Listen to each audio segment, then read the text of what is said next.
আসসালামু আলাইকুম সবাইকে। সবাই কেমন আছেন? আশা করছি আপনারা সকলেই খুব ভালো আছেন। আজকে আমি আপনাদের সাথে ঘরে থাকা অল্প মশলা দিয়ে খুবই মজার একটা কলা বিরান শেয়ার করব। আর এই কলা বিরানটা তৈরি করা খুবই সহজ আর খেতে খুবই মজার হয়ে থাকে। আশা করছি আমার আজকের ভিডিওটা আপনাদের খুবই ভালো লাগবে। আজকের এই কলা বিরানটা করার জন্য আমি এখানে 5টা কলা নিয়ে নিয়েছি।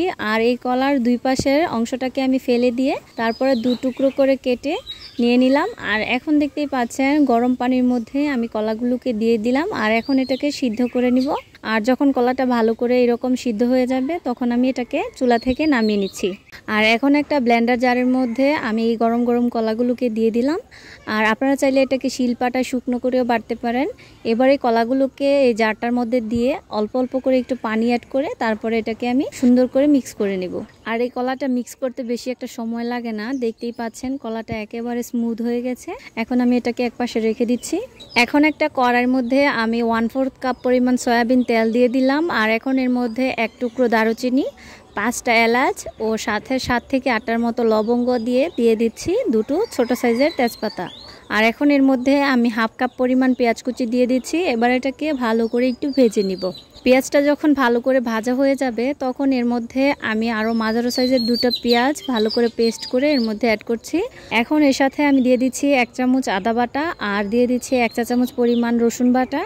এখন সব কিছুকে ভালো করে আমি ভেজে নিব যাতে করে আদা এবং রসুনের কাঁচা স্মেলটা চলে যায়। আর এখন এর মধ্যে আমি স্বাদ মতো লবণ আর দিয়ে দিচ্ছি 1/2 চা চামচ পরিমাণ হলুদ গুঁড়া, 1/2 চা চামচ দিয়ে দিচ্ছি লাল মরিচের গুঁড়া আর সাথে 1/2 চামচ পরিমাণ দিয়ে দিচ্ছি ধনিয়া গুঁড়া। এবারের মধ্যে পরিমাণ মতো অল্প একটু পানি অ্যাড করে ভালো করে মশলাটাকে কষিয়ে নেব। আর মশলাটা যত ভালো করে কষানো হবে রান্নাটা খেতে তত ভালো হবে। আর যখনই মশলার উপরে তেল ভাসতে শুরু করবে তখনই আমি এর মধ্যে ব্লেন্ড করে রাখা কলাটা দিয়ে দিচ্ছি। আর এখন এটাকে কন্টিনিউয়াসলি ভালো করে নাড়তে নাড়তে এটাকে শুকানোর আগ পর্যন্ত নাড়তে থাকবো। আর দেখতেই পাচ্ছেন এর উপরে বেশ অনেকটাই তেল ভাসছে। এটা যখন পরবর্তীতে ভালো করে ভাজা হয়ে যাবে তখন আর এই তেলটা দেখা যাবে না। আর এটাকে আমি অনবরত নাড়তে নাড়তে এক পর্যায়ে যখন এর পানিটা বেশ অনেকটা শুকিয়ে যাবে তখন এর মধ্যে আমি 1/2 চা চামচ পরিমাণ দিয়ে দিচ্ছি গরম মশলা। এই গরম মশলাটা আমি ঘরেই তৈরি করেছি। আর এখন এর মধ্যে কয়েকটা ধনেপাতা আর কাঁচামরিচ দিয়ে তারপরে এটাকে ভালো করে নাড়বো। এখন এটাকে ভাজতে ভাজতে একেবারে বাদামি করে নিব। আর যখন এটা ভাজতে ভাজতে একেবারে ভাজা ভাজা আর তেলটা ছাড়তে শুরু করবে তখনই এটাকে চুলা থেকে আমি নামিয়ে নিব। আর এখন দেখতেই পাচ্ছেন ঠিক এই পর্যায়ে আমি এটাকে চুলা থেকে নামিয়ে নিচ্ছি।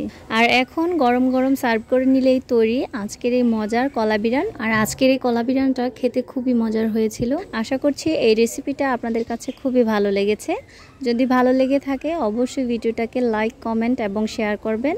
আর পুরো ভিডিওটাতে আমার পাশে থাকার জন্য আপনাদের সকলকে অনেক অনেক ধন্যবাদ। আর সকলেই ভালো থাকবেন, সুস্থ থাকবেন। দেখা হচ্ছে পরবর্তী ভিডিওতে। আল্লাহ হাফেজ।